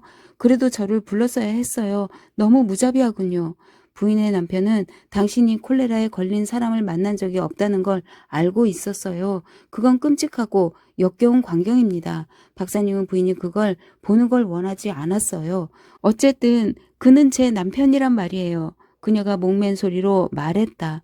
워딩턴은 대답하지 않았다. 왜 지금은 가도 되는 거죠? 워딩턴이 그녀의 팔을 잡았다. 부인, 용기를 내셔야 합니다. 최악의 상황에 대비하셔야 해요. 그녀는 고통으로 울부짖었다. 중국인 군인 셋이 그녀를 쳐다보는 모습에 고개를 약간 돌렸다. 그들이 이상하게 눈에 흰 자위를 보이며 갑자기 그녀를 흘끔거렸던 것이다. 그가 죽어가나요? 유대령이 나를 데려오라고 보낸 장교로부터 소식을 전해 들었을 뿐입니다. 내 판단으로는 위독한 것 같습니다. 희망이 전혀 없나요? 굉장히 유감스럽지만 우리가 빨리 그곳에 도착하지 않으면 그가 살아있는 모습을 보지 못할 것 같군요. 그녀는 몸을 부들부들 떨었다. 눈물이 뺨을 타고 흘러내렸다. 알다시피 그는 과로했어요. 이겨낼 힘이 없다고요. 그녀는 성가시다는 듯 그녀의 팔에 가해지는 힘을 뿌리쳤다. 그토록 침통하고 고뇌에 찬 그의 목소리에 그녀는 분통이 터졌다. 그들은 강가에 도착했고 중국인 가마꾼 2명이 강둑 위에서 그녀가 내리도록 도와주었다. 가마가 대기하고 있었다. 그녀가 가마에 올라타자 워딩턴이 그녀에게 말했다. 정신 바짝 차리도록 노력하세요. 자제력이 필요한 때입니다. 가마꾼들에게 서두르라고 말해주세요. 저들은 최대한 빨리 오라는 명령을 이미 받았습니다. 가마에 올라탄 장교가 지나가면서 키티의 가마꾼들에게 소리쳤다. 그들은 가뿐하게 키티의 가마를 들어 올리고는 어깨에 얹힌 봉을 조절한 다음 빠른 걸음으로 출발했다. 그 뒤를 워딩턴이 바짝 쫓았다. 그들은 달려서 언덕을 올라갔다. 등불을 든 남자가 앞장서서 가마를 이끌었다. 그들이 수로로 통하는 문에 도착했을 때 문지기가 횃불을 들고 보초를 서고 있었다. 그들이 가까이 다가가면서 장교가 문지기에게 소리치자 그가 한쪽 문을 활짝 열어 그들에게 길을 내주었다. 그들이 지나가는 동안 그가 무슨 말을 불쑥 던지자 가마꾼들이 뭐라고 대꾸했다. 밤이 절정에 달한 시각에 이상한 말을 하는 목신 소리들이 불가사의하고 섬뜩하게 들렸다. 그들은 축축하고 미끄러운 조약돌이 깔린 골목길을 미끄러지듯 나아갔다. 장교의 가마꾼 중 하나가 휘청거리자 장교가 언성을 높이며 가마꾼을 호되게 질책하는 소리가 키티의 귀에 들려왔다. 그러자 앞에 가마가 다시 속력을 냈다. 비좁고 구불거리는 길이 이어졌다. 깊은 밤이 내려앉은 도시. 그곳은 죽은 자들의 도시였다. 그들은 좁은 길을 따라 걸음을 재촉했고 모퉁이를 돌아 다시 날듯이 달려갔다. 가마꾼들이 헐떡이며 거친 숨을 내뿜기 시작했다. 그들은 성큼성큼 빠른 걸음으로 말없이 걸었다. 가마꾼 하나가 걸으면서 기운 손수건을 꺼내 이마에서 흘러내려 눈속을 파고드는 땀방울을 닦아냈다. 하도 이쪽 저쪽으로 돌아가는 통에 미로 속을 달리는 것만 같았다. 문이 닫힌 가게들의 사이사이로 어둠 속에 가끔씩 누워있는 형체들이 보였지만 그것이 동틀려 잠에서 깨어날 사람인지 다시는 깨어나지 못할 잠에 빠진 사람인지 알 수 없었다. 비좁은 길은 침묵의 공허함 속에 유령처럼 희미했다. 갑자기 개 한 마리가 큰 소리로 짖는 바람에 이미 타격을 입은 키티의 신경 속으로 공포의 충격이 파고들었다. 그들이 어디로 가는지 그녀는 알 수 없었다. 길은 끝이 없는 것 같았다. 더 빨리 갈 순 없을까? 더 빨리, 더 빨리. 시간은 계속 흐르는데 꾸물거리다간 너무 늦을지도 몰랐다. 그들은 기나긴 밋밋한 벽을 따라갔다. 갑자기 양 옆에 초소가 세워진 출입구 앞에 도달하자 가마꾼들이 가마를 내려놓았다. 워딩턴이 서둘러 키티에게 다가왔다. 그녀는 이미 가마에서 뛰어나온 상태였다. 장교가 문을 쾅쾅 두드리며 고함을 쳤다. 셋문이 열리자 그들은 마당으로 들어갔다. 커다랗고 네모난 마당이었다. 불쑥 튀어나온 지붕의 처마 밑으로 담요를 뒤집어 쓴 병사들이 서로 뒤엉켜 벽에 바짝 붙어 누워 있었다. 장교가 보초를 선 하사관으로 보이는 병사에게 말하는 동안 그들은 잠시 가만히 있었다. 장교가 돌아서더니 워딩턴에게 뭐라고 말했다. 그가 아직 살아있답니다. 발밑을 조심하세요. 워딩턴이 낮은 목소리로 말했다. 등불 든 사람들을 앞세우고 그들은 마당을 가로질러 계단을 올라가 출입구를 통과한 뒤 널찍한 마당으로 내려갔다. 한편에 불이 밝혀진 기다란 독채가 하나 있었다. 창호지 안쪽에서 흘러나오는 불빛에 격자창의 우아한 무늬에 윤곽이 드러났다. 등불을 든 사람들의 안내에 따라 그들은 마당을 가로질러 방 앞으로 갔다. 장교가 문을 두드렸다. 문이 즉시 열리자 장교가 흘끔 키티를 쳐다보더니 뒤로 물러났다. 들어가십시오. 워딩턴이 말했다. 천장이 낮은 긴 방이었는데 연기를 내며 타는 등불빛이 음울하고 불길한 분위기를 자아냈다. 당번병 두셋이 서성거렸고 문 맞은편 벽에 붙여 놓여진 침상 위에 남자 하나가 이불을 덮고 웅크린 채 누워 있었다. 그 발치에 장교 한 명이 꼼짝 않고 서 있었다. 키티는 서둘러 다가가서 침상 위로 몸을 굽혔다. 월터가 눈을 감고 누워 있었는데 흐릿한 불빛 아래 그의 얼굴에는 죽음의 암운이 드리워진 상태였다. 그는 꼼짝도 하지 않았다. 월터, 월터. 그녀가 낮고 두려움에 찬 어조로 숨죽여 말했다. 그의 몸에서 경미한 움직임이 일어났다. 아니 그것은 움직임의 흔적에 가까웠다. 너무나 미묘해서 느낄 수 없지만 즉시 고요한 수면에 잔물결을 일으키는 숨결 같았다. 월터, 월터 내게 좀 말해봐요. 눈꺼풀이 천근만근인 듯 무던히 애를 쓰는 것처럼 눈이 천천히 떠졌지만 그는 그녀를 보지 않았다. 그는 그의 얼굴에서 몇 센티미터 떨어진 곳의 벽을 응시했다. 그가 말했다. 그의 목소리는 낮고 미약했지만 미소가 어려 있었다. 냄비 속에 갇힌 물고기 꼴이야. 그가 말했다. 키티는 숨이 턱 막혔다. 그는 더 이상 어떤 말도 몸짓도 하지 않았고 그의 눈은 그 짙고 차가운 그의 눈은 회칠한 벽을 응시했다. 키티는 몸을 일으켜 세웠다. 그녀는 매서운 눈초리로 옆에 서 있는 남자를 똑바로 바라보았다. 어떻게 좀 해보세요. 거기 그렇게 손 놓고 서 있을 셈인가요? 그녀는 주먹을 불끈 쥐었다. 워딩턴이 침상 끝에 서 있는 장교에게 말했다. 유감스럽게도 이들은 할 만한 일은 모두 해본 모양입니다. 연대 외과의가 그를 치료하고 있습니다. 당신 남편이 그를 훈련시켰죠. 그는 부인의 남편이라면 취했을 모든 수단을 다 동원한 모양입니다. 저 사람이 그 외과의인가요? 아니요, 그는 유대령입니다. 그는 부군 곁을 한시도 떠나지 않았습니다. 정신이 산란해진 키티는 그를 흘끗 쳐다보았다. 그는 키가 크고 체격이 단단한 남자였는데 황갈색 군복을 입은 모습이 어쩐지 아파 보였다. 그는 월터를 쳐다보고 있었다. 그의 눈가가 눈물로 젖어 있었다. 그녀는 가슴이 미어지는 것 같았다. 노랗고 평편한 얼굴의 저 남자가 왜 눈물을 흘려야 한단 말인가. 그러자 그녀는 화가 치밀었다. 아무것도 할 수 없다니 끔찍해요. 어쨌든 그는 더 이상 고통이 없습니다. 워딩턴이 말했다. 그녀는 다시 한번 남편을 굽어보았다. 꼼짝도 하지 않고 앞을 멍하니 응시하는 공허한 눈길. 그녀는 그가 그들을 볼 수 있는지 판단이 서질 않았다. 말을 들을 수 있는지도 확실하지 않았다. 그녀는 입을 그의 귓가에 갖다 대었다. 월터, 우리가 할 수 있는 일이 없나요? 꺼져가는 그의 생명을 붙잡아 두도록 그에게 줄 수 있는 약이 틀림없이 있을 거라는 생각이 들었다. 그녀를 공포로 몰아넣었던 그의 희미한 얼굴이 이제는 그녀의 눈에 익숙하게 다가왔다. 처음에 그녀는 그를 거의 못 알아볼 뻔했다. 단 몇 시간 만에 그가 완전히 다른 사람처럼 보이다니 상상조차 힘든 일이었다. 그는 심지어 사람처럼 보이지도 않았다. 주검처럼 보였다. 그가 말하려고 애쓴다는 생각이 들어 그녀는 귀를 가까이 했다. 소란 떨지 마요. 난 험한 길을 걸어왔지만 이젠 괜찮아. 키티는 잠시 기다렸지만 그는 조용했다. 그가 움직이지 않자 그녀의 가슴은 번민으로 가득 찼다. 그가 이렇게 가만히 누워있다니 두려웠다. 그는 무덤의 정적을 받아들일 준비가 이미 된 것 같았다. 누군가 외과의인지 아니면 조수인지 앞으로 나와 어떤 몸짓을 하더니 그녀 옆에 앉았다.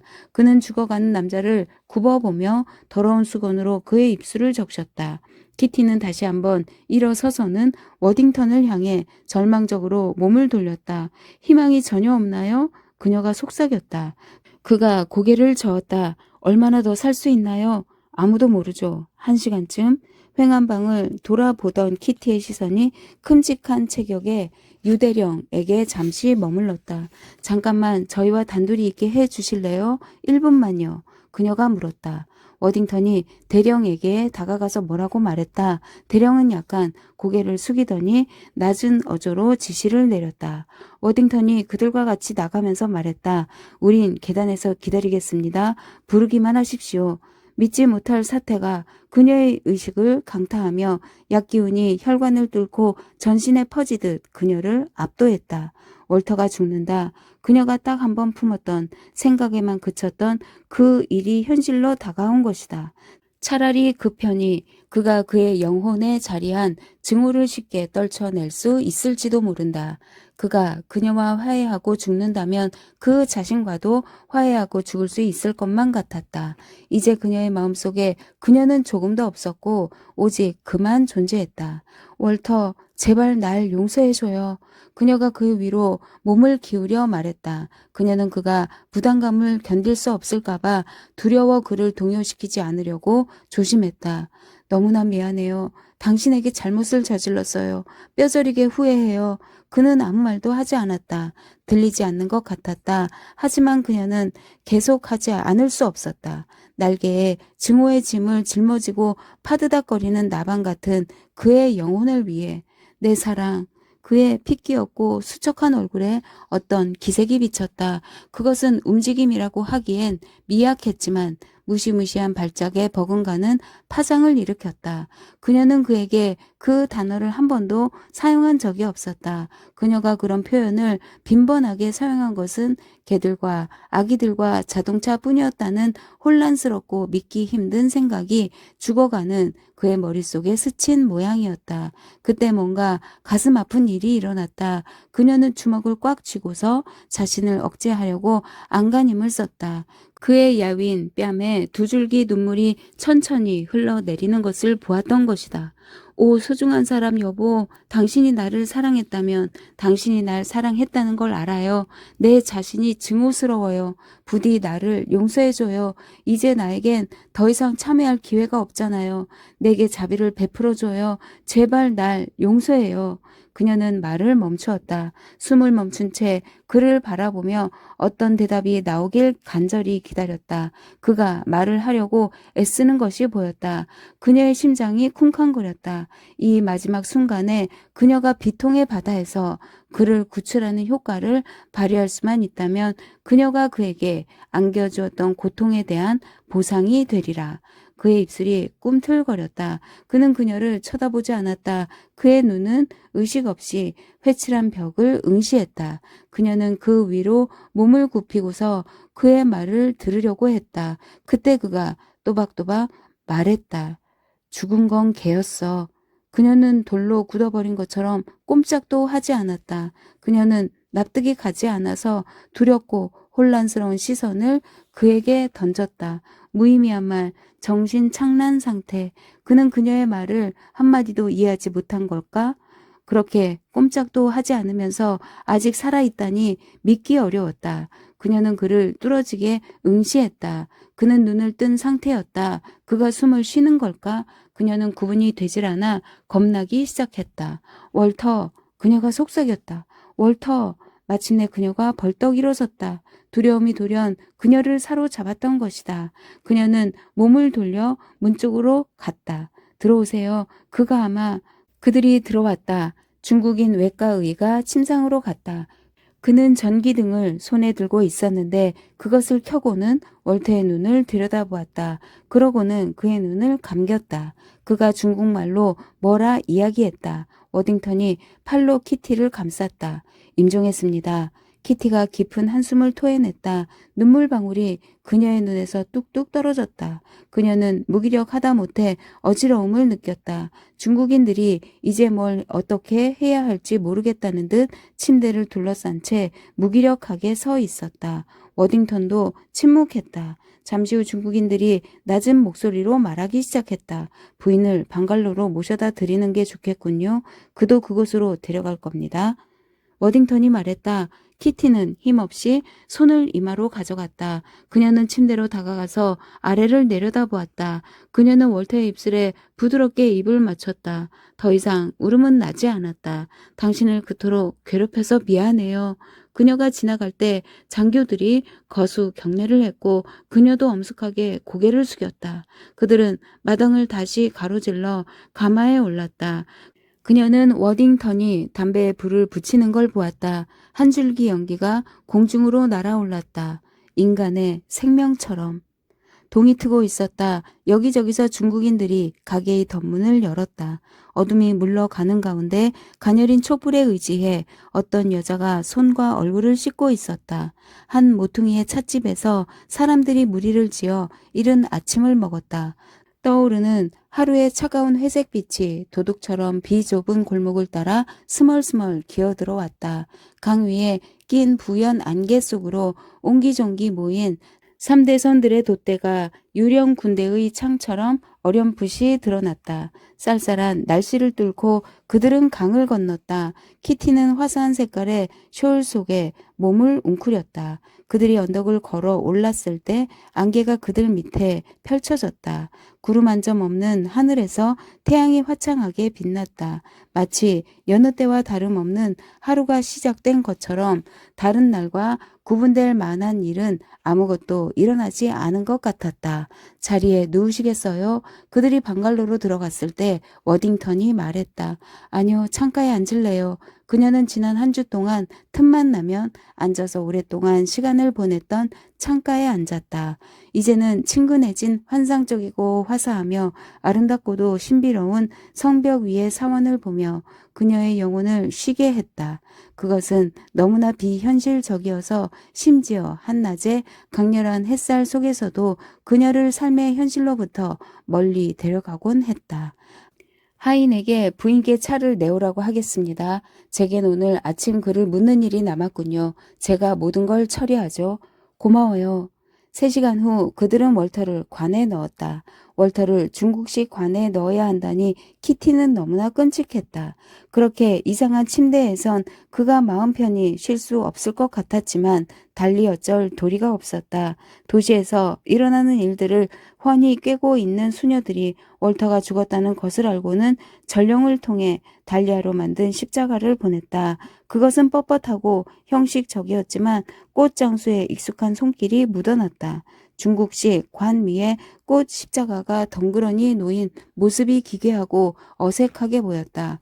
모든 준비가 끝나자 그들은 워딩턴에게 장례식에 참석하고 싶다는 전가를 보낸 유 대령을 기다렸다. 그는 부관 1명을 대동하고 나타났다. 그들은 5-6명의 진꾼들에게 관을 지우고 언덕을 걸어 올라가 월터가 자리를 대신했던 선교사가 묻힌 자그마한 구역에 도달했다. 선교사들이 남긴 물건 중에서 영문 기도서를 찾아가지고 온 워딩턴이 낮은 목소리로 그답지 않게 당황한 기색을 보이며 매장식을 위한 기도문을 읽었다. 엄숙하지만 비통한 말들을 읊는 동안 그의 머릿속에는 자신이 역병에 다음번 희생양이 된다면 아무도 자기를 위해 그런 말들을 읊어줄 사람이 없을 거라는 생각이 맴돌았는지도 모른다. 관이 무덤 속으로 내려졌고 무덤을 팠던 일꾼들이 그 위로 흙을 덮기 시작했다. 유대령은 무덤가에 모자를 벗고 서 있다가 모자를 눌러 쓴 후 키티에게 엄숙하게 거수 경례를 하고 워딩턴에게 한두 마디 말을 건네고는 부관을 데리고 가버렸다. 기독교시 장례가 흥미로운지 주위를 어슬렁거리며 지켜보던 증꾼들도 손에 멜대를 질질 끌며 터덜터덜 가버렸다. 키티와 워딩턴은 신선한 흙 냄새와 수녀들의 깔끔한 달리아 향기를 맡으며 구덩이에 흙이 채워지고 봉분이 올려지는 모습을 지켜보았다. 그녀는 눈물을 흘리지 않았지만 관 위에 첫 삽에 흙이 흩어지는 순간 가슴에 극심한 통증을 느꼈다. 워딩턴은 그녀가 돌아갈 때를 기다리는 것 같았다. 그녀가 물었다. 급한가요? 지금은 방갈로로 돌아가고 싶지 않아요. 저도 할 일이 없습니다. 부인의 손에 저를 온전히 맡기지요. 그들은 길을 따라 슬슬 걸어 올라가 언덕 꼭대기에 다다랐다. 키티가 그곳에서 받은 인상 중에서 덕망 있는 과부를 추모하는 그 아침운이 차지하는 비중은 너무나 컸다. 그것은 뭔가를 상징했지만 그것의 정체를 좀처럼 짐작할 수 없었고 왜 그렇게 조롱하는 듯 모순적인 분위기를 풍기는지도 가늠할 수 없었다. 우리 잠깐 앉을까요? 한참 동안 여기에 앉아보지 못했군요. 그녀의 눈앞에 광활한 평원이 펼쳐져 있었다. 아침 햇살 아래 그 모습은 고요하고 평화로웠다. 여기 온 게 겨우 몇 주 전인데 마치 한평생이 흐른 것 같네요. 그는 대답하지 않았고 잠시 그녀는 이런저런 생각에 방황했다. 그녀가 한숨을 내쉬었다. 영혼이 불멸하다고 생각하세요? 그녀가 물었다. 그는 그 질문에 놀란 기색을 보이지 않았다. 제가 그걸 어떻게 알 수 있겠습니까? 방금 전 그들이 월터를 관에 넣기 전에 씻길 때 그를 봤어요. 그는 아주 젊어 보이더군요. 죽기엔 너무 젊은 나이죠. 당신이 나를 처음 산책에 데리고 나갔을 때 우리가 봤던 거지를 기억하세요? 내가 겁에 질렸던 건 그가 죽었기 때문이 아니라 그가 조금도 인간처럼 보이지 않았기 때문이었어요. 그는 그저 죽은 동물이었어요. 그리고 이번에 월터도 마찬가지로 멈춰버린 기계와 너무나 흡사했죠. 그게 너무나 두려워요. 그것이 단지 기계일 뿐이라면 그 모든 고통과 가슴의 상처와 불행은 얼마나 부질없을까요? 그는 대답하지 않았지만 그의 눈은 그들 발 밑에 풍경 위를 떠돌고 있었다. 청명하고 햇살 가득한 아침에 그 탁 트인 광경은 가슴을 온통 환희로 가득 채울 만했다. 정리된 논들이 시야가 닿는 곳까지 쭉 펼쳐졌고 상당수의 논 안에는 파란 옷을 입은 농부들이 소를 데리고 부지런히 일하고 있었다. 평화롭고 행복한 광경이었다. 키티가 침묵을 깼다. 수녀원에서 그 모든 것들을 목격하면서 얼마나 깊은 깨달음을 얻었는지 이루다 말할 수 없어요. 그들은 놀라워요. 수녀들, 그들은 내가 완전히 무가치하다고 느끼도록 만들었어요. 그들은 모든 걸 포기했어요. 집도 나라도 사랑도 아이들도 자유도 그리고 내가 가끔 여전히 포기하기 힘든 그 모든 소소한 것들, 꽃과 초원, 가을날의 산책, 책과 음악, 안락함, 그 모든 것도 그들은 포기했어요. 모든 걸. 그렇게 함으로써 그들은 희생과 가난과 살인적인 노동과 기도의 삶 속으로 자신을 내던질 수 있었겠죠. 그들 모두에게 이 세상은 실제로 진정한 유배지예요. 삶은 그들이 기꺼이 짊어져야 할 십자가지만 그들의 가슴속엔 언제나 욕망이, 욕망보다 더 강한 것이 가득하죠. 그건 열망이자 갈망이에요. 영원한 삶으로 그들을 이끌어줄 죽음에 대한 열렬한 열망이에요. 키티는 양손을 맞잡고 고통에 젖어 그를 바라보았다. 그래서요? 영원한 삶이 없다고 생각하세요? 죽음이 진정 모든 것의 끝을 의미한다고 생각해 보세요. 사람들은 물을 위해 모든 걸 포기하는 거예요. 속아 넘어가는 거죠. 얼간이들처럼. 워딩턴은 잠시 생각하다가 대답했다. 난 이런 의문이 듭니다. 사람들이 추구하는 것들이 한갓 환영은 아닐까 하는 의문이. 그들의 삶은 그 자체로 아름답습니다. 우리가 살고 있는 이 세상을 역겨움 없이 바라볼 수 있도록 만드는 유일한 것은 인간이 이따금씩 혼돈 속에서 창조한 아름다움이라는 생각이 들어요. 그들이 그린 그림, 그들이 지은 음악, 그들이 쓴 책, 그들이 엮은 삶, 이 모든 아름다움 중에서 가장 다채로운 것은 아름다운 삶이죠. 그건 완벽한 예술 작품입니다. 키티는 한숨을 쉬었다. 그의 말이 어렵게 들렸다. 그녀는 더 듣고 싶었다. 그가 말을 이었다. 교향곡 연주회에 가본 적 있습니까? 그녀가 미소를 지었다. 네, 난 음악은 아무것도 모르지만 좋아해요. 관현악단의 각 단원들이 자신의 작은 악기를 연주할 때 허공 속으로 퍼져나가는 복잡한 하모니에 대해 어떤 생각을 할까요? 그들은 오직 그들 자신의 작은 역할에만 신경 씁니다. 하지만 그들도 교향곡이 아름답다는 걸 압니다. 듣는 사람이 없어도 그것은 여전히 아름답고 그들도 자신의 역할에 만족합니다. 키티가 잠시 후에 말했다. 저번에 말했던 그 돌을 말씀하시는군요. 그게 뭔지 말씀해 보세요. 워딩턴은 그녀를 슬쩍 쳐다보고는 잠시 망설이다가 그의 희극적인 얼굴에 희미한 미소를 띠며 대답했다. 그것은 길과 길을 가는 자입니다. 그것은 모든 존재가 걸어가는 영원한 길이지만 어떤 존재도 그것을 만들지는 못합니다. 그것 자체가 존재니까요. 그것은 만물과 무지요. 그것으로부터 모든 것들이 자라나고 모든 것들이 그것을 따르며 마침내 그것으로 모든 것들이 돌아갑니다. 각이 없는 네모고 귀로 들을 수 없는 소리며 형태없는 상이랍니다. 그것은 거대한 그물이고 그물코는 바다처럼 넓지만 아무것도 통과하지 못합니다.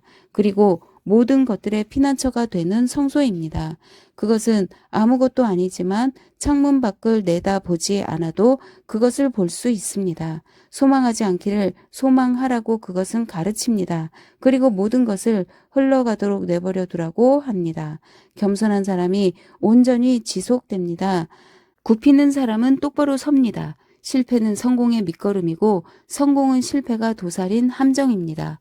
그런데 어느 누가 언제 전환점이 나타날지 짐작할 수 있을까요? 부드러움을 추구한 사람은 심지어 어린애처럼 될 수 있습니다.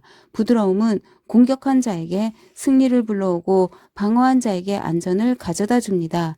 위대함은 스스로를 극복한 자의 것입니다. 그게 어떤 의미를 지니고 있을까요? 가끔은 위스키를 대여섯 잔 들이켜고 나서 별을 바라볼 때 난 아마도 그럴 거라고 생각합니다. 침묵이 그들을 감쌌고 키티가 또다시 그것을 깨뜨렸다. 말씀해보세요. 죽는 건 개였다. 이게 인용구인가요? 워딩턴의 입술에 미소가 떠올랐고 그는 대답할 준비가 되어 있었다. 하지만 그 순간 그의 직감이 비범하고 예리하게 번뜩였다. 키티는 그를 쳐다보지 않았지만 그녀의 표정 속에 무언가가 그의 마음을 돌려놓았다. 그렇다고 해도 난 모르는 말입니다. 그가 신중하게 대답했다. 왜 그러시죠? 아무것도 그냥 생각났어요. 익숙한 느낌이 드네요. 또다시 침묵이 흘렀다. 워딩턴이 상냥하게 말했다. 당신이 부군과 단둘이 있을 때 난 연대 외과의와 대화를 나눴습니다. 자세히 이야기를 들어볼 필요가 있다는 생각이 들었지요. 그래서요? 그는 매우 신경이 날카로운 상태였습니다. 그가 무슨 말을 하는지 잘 이해할 수 없더군요. 내가 이해한 바로 부구는 그가 하던 실험 중에 감염되었더군요. 그는 언제나 실험을 했어요. 그는 의사라기보다는 세균 학자였으니까요. 그가 여기로 오고 싶어 했던 게 그 때문이었죠. 하지만 난 도대체 이해할 수 없습니다. 그 외과의 말이 그가 실수로 감염된 것이 아니라면 그가 스스로를 실험 대상으로 삼았을 수도 있다고 하더군요. 키티가 하얗게 질렸다. 그 말에 키티는 몸이 부들부들 떨렸다. 워딩턴이 그녀의 손을 잡았다. 그가 예의 바르게 말했다. 이 말을 다시 꺼내는 절 용서하세요. 하지만 이게 당신을 편안하게 해줄 수도 있다는 생각을 했습니다. 이제 와서 가슴 아픈 이야기를 꺼내는 것이 쓸데없다는 건 잘 압니다만 월터가 과학과 자신의 책무를 위해 순교했다는 사실이 부인에게 어떤 의미가 될 수도 있겠다는 생각을 했지요. 키티는 조급한 기색을 보이며 어깨를 으쓱 했다. 월터는 상처받은 가슴 때문에 죽었어요. 그녀가 말했다. 워딩턴은 대답하지 않았다. 그녀는 고개를 돌려서 그를 천천히 바라보았다. 그녀의 얼굴은 창백했지만 단호했다. 죽은 건 개였다. 그가 무슨 뜻에서 그런 말을 했을까요? 그게 뭐죠? 그건 골드스미스 애가의 마지막 구절입니다. 다음날 키티는 수녀원으로 갔다. 문을 연 소녀가 그녀를 보고 깜짝 놀랐다. 키티가 일거리를 잡은 지 몇 분이 지났을 때 원장 수녀가 들어왔다. 그녀는 키티에게로 가서 그녀의 손을 잡았다. 부인을 보니 기쁩니다. 크나큰 슬픔을 겪고도 곧장 여기로 오다니 용기가 대단하세요. 그리고 그 지혜도요. 소소한 일거리가 생각에 휩쓸리지 않도록 해줄 거라 확신해요. 키티는 눈을 내리깔고 얼굴을 살짝 붉혔다. 그녀는 원장 수녀에게 마음을 들키고 싶지 않았다. 이곳 사람들 모두가 얼마나 진심으로 부인과 한 마음인지 말할 필요는 없겠지요. 친절하신 말씀이에요. 키티가 속삭였다. 우리 모두가 지속적으로 부인을 위해 그리고 부인 곁을 떠나간 그분의 영혼을 위해 기도한답니다. 키티는 대답하지 않았다. 원장 수녀는 그녀의 손을 놓아주더니 특유의 냉정하고 권위적인 어조로 그녀에게 이것저것 일을 맡겼다. 그러고는 두세 명 아이들의 머리를 다독거리고 그들에게 초연하지만 마음을 끄는 미소를 보내고서 더 급한 일들을 보러 나갔다. 한 주가 흘렀다. 키티가 바느질을 하고 있는데 원장 수녀가 방에 들어와 그녀 옆에 앉았다. 그녀는 키티의 일감을 예리한 눈으로 슬쩍 쳐다보았다. 부인은 바느질을 참 잘하세요. 요즘 세상의 젊은 여자들에게 보기 드문 솜씨지요. 제 어머니 덕분입니다. 부인 어머니께서 부인을 다시 보면 매우 기뻐하시리라 확신해요. 키티는 고개를 들었다. 예의상 하는 말로 듣기에는 원장 수녀의 태도가 뭔가 심상치 않았다. 원장 수녀가 말을 이었다. 부군께서 돌아가신 후 제가 부인을 여기 오도록 한 것은 일거리가 부인의 마음을 분산시킬 것이라 생각했기 때문입니다. 그 당시에 부인은 홀로 홍콩으로 기나긴 여행을 떠나기에 적합치 않다는 생각이 들었어요. 그리고 부인이 집에 혼자 넋놓고 앉아 상실감에 젖는 것도 바라지 않았고요. 하지만 이제 여드레가 지났습니다. 부인이 떠날 때가 되었어요. 전 가고 싶지 않아요, 수녀님. 여기 머물고 싶어요. 부인이 여기 남을 이유가 없습니다. 부인은 남편과 함께 이곳에 왔어요. 부군은 돌아가셨고요.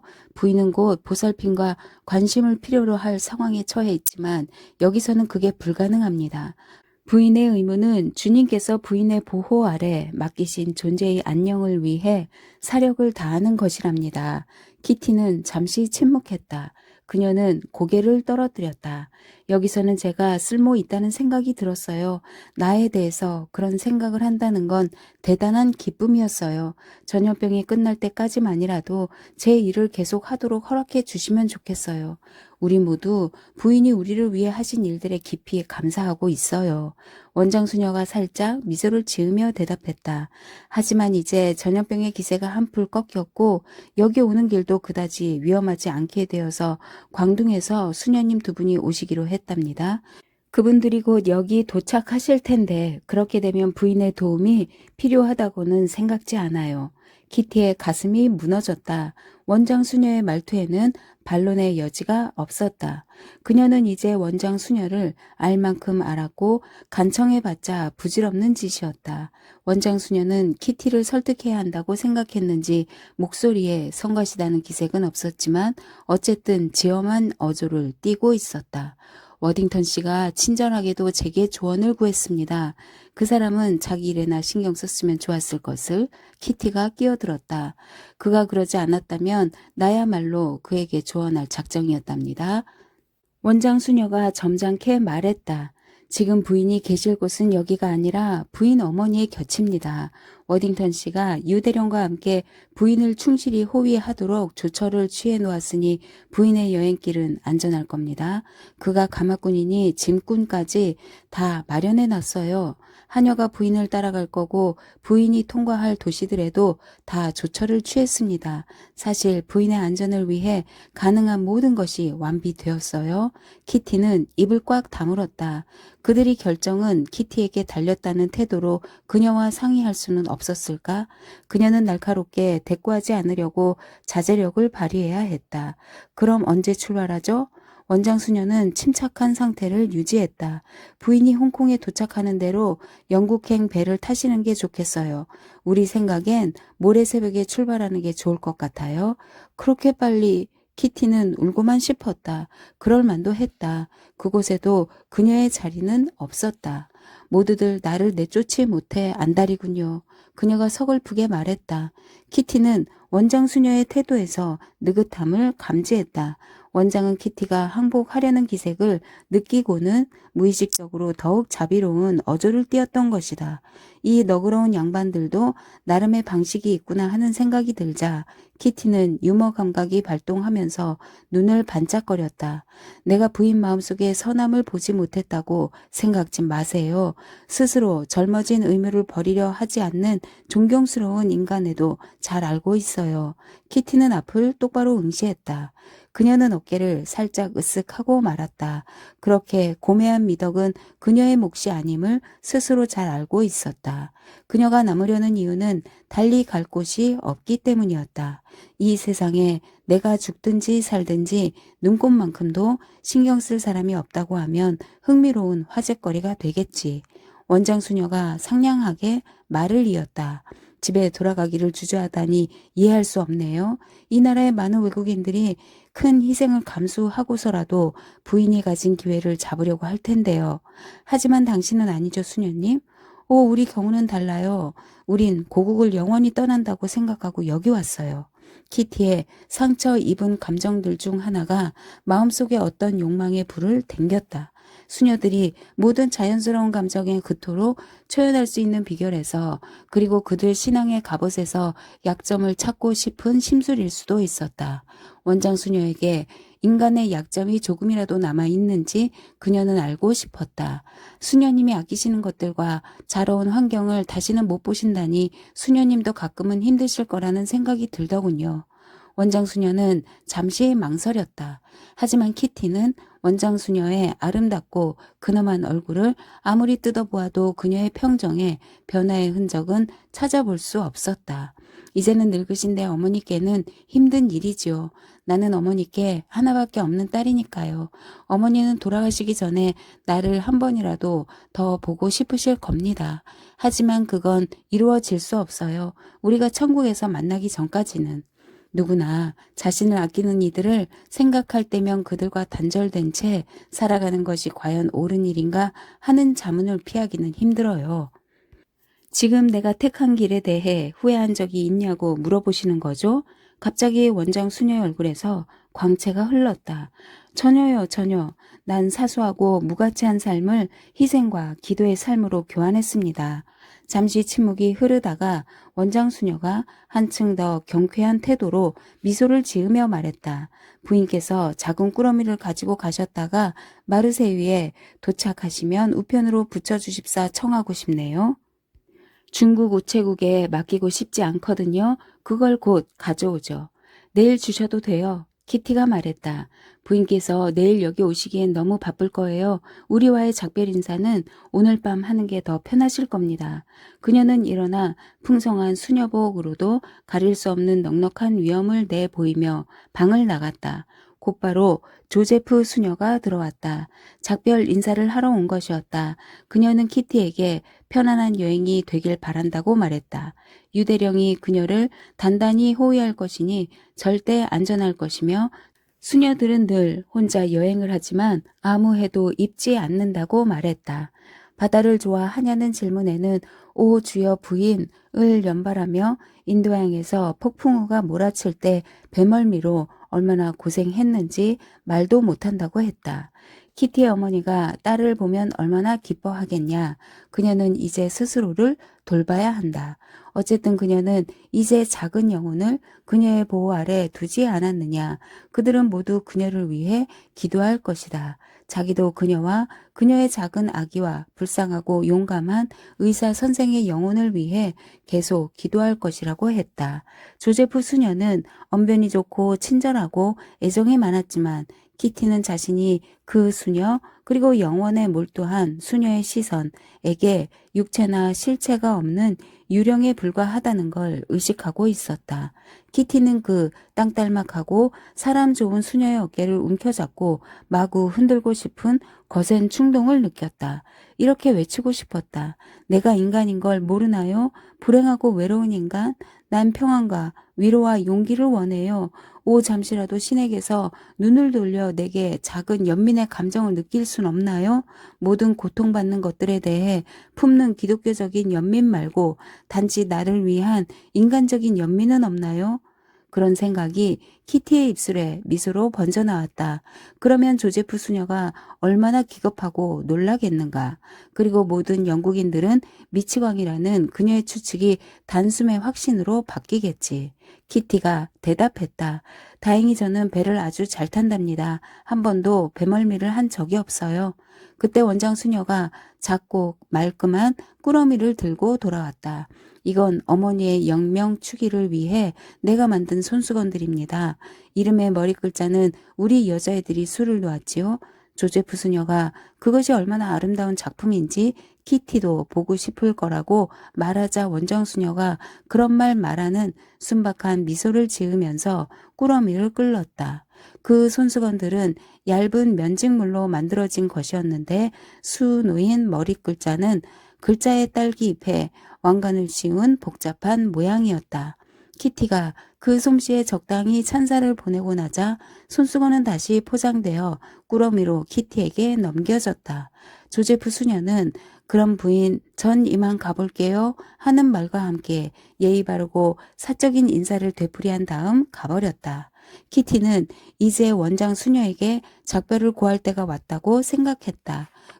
그녀는 원장 수녀가 보여준 친절에 감사를 표했다. 그들은 회칠한 썰렁한 복도를 함께 걸었다. 마르세유에서 그 꾸러미를 붙여달라는 게 너무 무리한 부탁이 아닐는지요? 원장 수녀가 말했다. 기꺼이 해드릴게요. 키티가 말했다. 그녀는 주소를 흘끔 보았다. 매우 고생한 이름이었는데 장소가 그녀의 주목을 끌었다. 이건 내가 본 적이 있는 성이군요. 친구들과 함께 프랑스에서 자동차를 타고 간 적이 있어요. 그럴 만도 해요. 일주일에 이틀은 외부인에게 공개하니까. 원장 수녀가 대답했다. 내가 그렇게 아름다운 곳에서 살았다면 그곳을 떠날 용기를 감히 내지 못했을 거예요. 그곳은 유서 깊은 곳이랍니다. 하지만 좀처럼 친밀감이 들지 않죠. 내가 그리워하는 게 있다면 그곳이 아니라 어릴 적 우리 가족이 살았던 작은 성이랍니다. 피레네 산맥이 있어요. 난 바닷소리가 들리는 곳에서 태어났습니다. 가끔 바위에 부딪히는 그 파도 소리가 그리워지는 건 나도 어쩔 수 없지요. 키티는 원장 수녀가 키티의 생각과 발언에 대한 이유를 짐작하기 위해 슬쩍 자기 자신을 놀리고 있다는 생각이 들었다. 그들은 작고 꾸밈 없는 수도원의 문에 당도했다.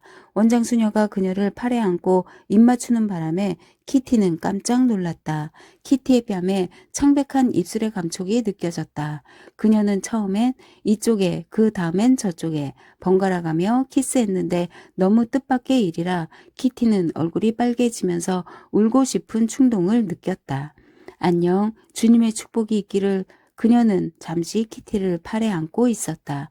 의무를 이행하는 건 아무것도 아니라는 걸, 하지만 그게 당신이 해야 할 일이라는 걸 명심하세요.